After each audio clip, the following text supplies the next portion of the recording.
Hey, what's happening, my friends? Welcome back to the channel. Finally getting this vid up. Conor McGregor versus Dustin Poirier 3, the rubber match for all the marbles, going down this weekend. Cannot even express how excited I am for this fight. Let's dive into this matchup. Okay guys, so as we all know, in the first fight, Conor McGregor made light work of Dustin Poirier. That fight was at featherweight.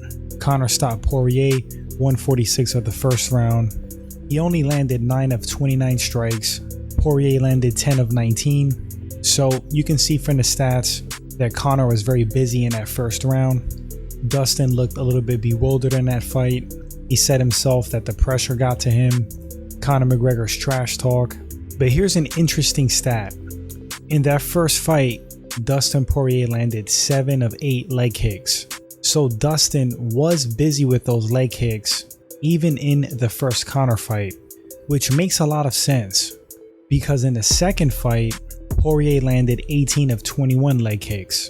So that makes a lot of sense because in the second fight, it just looked like Conor didn't respect the leg kicks due to the fact that in the first fight, Poirier attempted that strategy to no avail. But in the second fight, by the time Conor started addressing those low kicks, either by catching them, countering with a strike or a cross, trying to blitz Poirier as he throws them, by the time he got to that point addressing them, the damage had already been done. So for the people out there parroting that Conor McGregor doesn't know how to deal with low kicks and leg kicks, that's false. The guy's been striking for decades. Within the first month of you training mixed martial arts, you're going to deal with low kicks and leg kicks in sparring. And if you're at a reputable gym, they're already going to start teaching you some things as far as striking. Leg kicks and low kicks are not like some innovative technique that just hit the scene. It's a staple of striking in mixed martial arts and kickboxing. So it's not that he doesn't know how to deal with low kicks and leg kicks, it's that he was too overconfident, had a boxing heavy stance, wasn't evasive, wasn't elusive enough, wasn't light on his feet, lead leg heavy.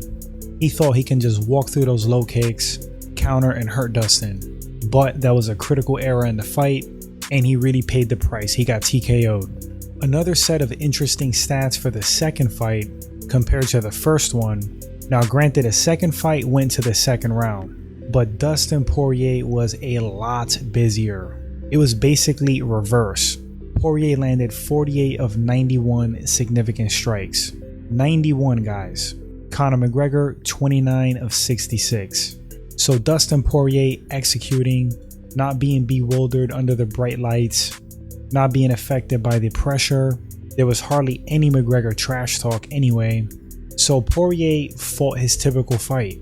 Clean technical boxing striking, volume, pressure, great hook counters, his patented low kicks, which opens up strikes up top. It was vintage Poirier versus an uncharacteristic Conor McGregor. I mean, many fight fans noticed that Conor was fighting a little bit different, a little stiffer, not as much movement, not as much variety on the feet, not as much volume. Conor likes to probe with his hands, with his kicks, sets things up. Really wasn't doing that. He seemed impatient. He was just chasing the KO. And it's not something you want to do against a seasoned elite vet like Dustin Poirier. Now make no mistake about it, Conor losing wasn't mostly based because he underestimated Poirier, because that's taken away from Poirier's skill, his greatness as a fighter. Dustin Poirier, fair and square, beat Conor McGregor. Now let's get into this third fight. So in this third fight, what do these guys have to do to beat each other?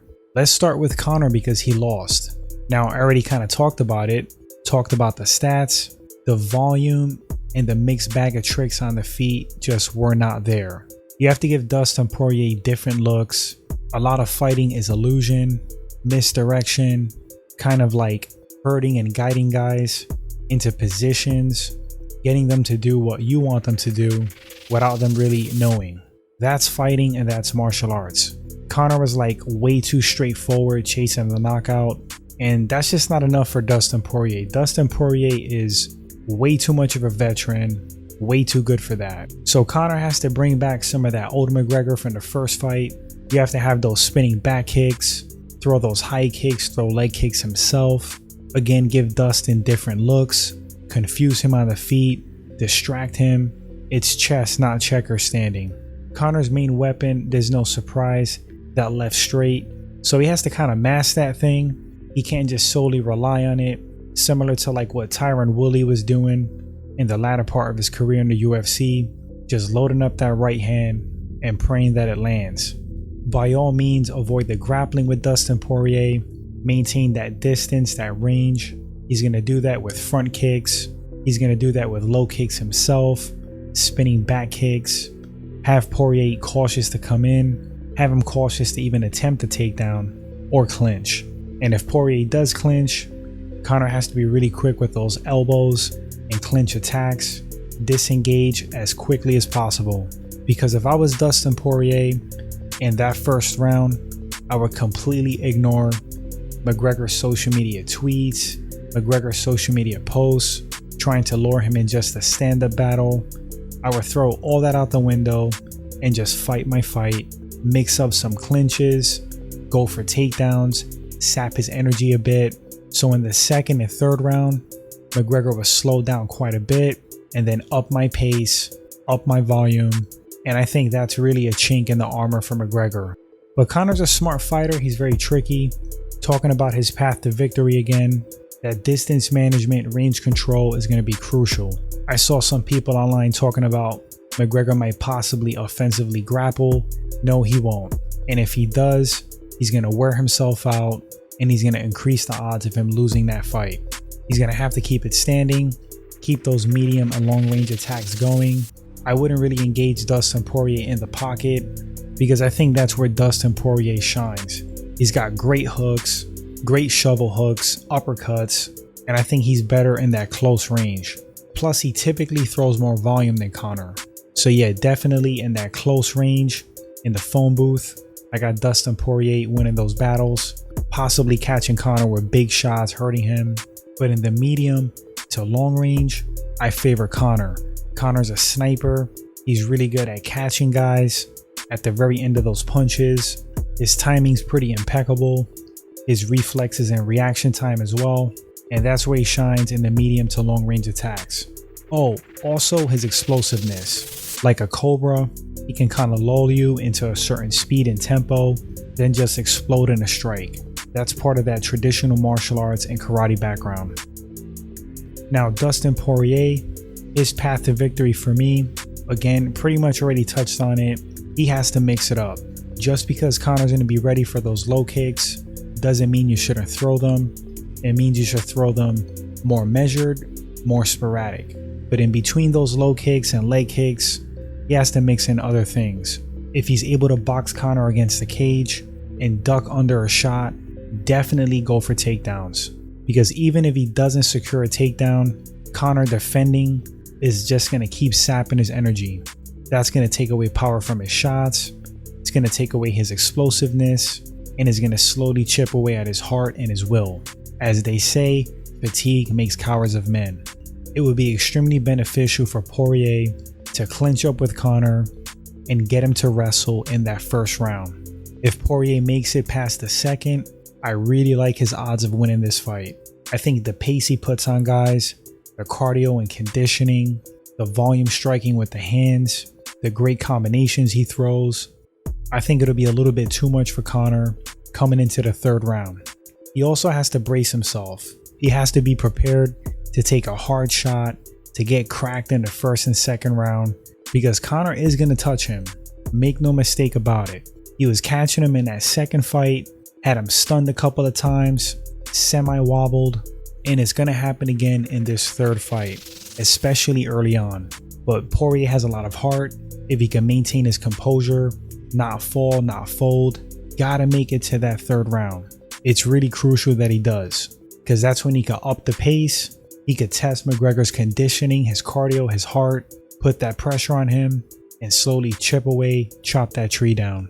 If he gets Conor McGregor to shoot, in my honest opinion, high chance Poirier slaps on a guillotine choke, maybe a Darce choke, and that would be all she wrote. Because I do think Conor McGregor's ground game is underrated. Eddie Bravo had co-signed it, Faraz Sahabi, plenty of others. He got out of Habib's mount, swept Nate Diaz, controlled Max Holloway in their first fight. He's displayed some pretty solid ground game, and I do think he works on his jiu-jitsu quite a bit, but I think he would panic and he would tap if Poirier slaps on one of those nasty guillotine chokes or Darce chokes, because Poirier has a great squeeze, clean chokes and technique. I don't see him getting out of it how Habib did. Heck, not even in the early rounds.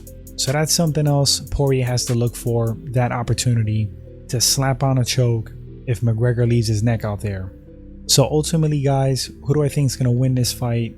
It's a really close fight. These guys could finish each other. They've both proven that. At this point, I'm going to go 55-45 Conor McGregor. I think Conor's going to get it done. I think he's going to hurt Dustin enough in the first and second round. I'm thinking we're going to see old school vintage Conor, the sniper, the in and out style, the true mixed martial artist on the feet. And I think he's going to catch Dustin Poirier with something. And I'm going to flat out say put him away. But again, 55-45. Shouldn't be a shock if Poirier stops Conor early again. Because when Conor takes those angles when he strikes, like with that lead uppercut, he leaves his chin all out there. And Poirier was countering him in that second fight. It could be one shot and all she wrote, guys. Conor's only human. We've seen Nate Diaz rock him with a 1-2. But yeah, final pick, Conor McGregor, 55-45. I'm thinking stoppage. I'm super excited for this fight. I'm sure you guys are as well. Drop those picks in the comment section. Please let me know, who do you think wins this fight and why? If this is your first time at the channel and you enjoy the content, consider hitting that sub button. Like and share, it helps the channel grow. Appreciate it, guys. Until the next segment, you all take care and enjoy this fight. We'll talk about it after.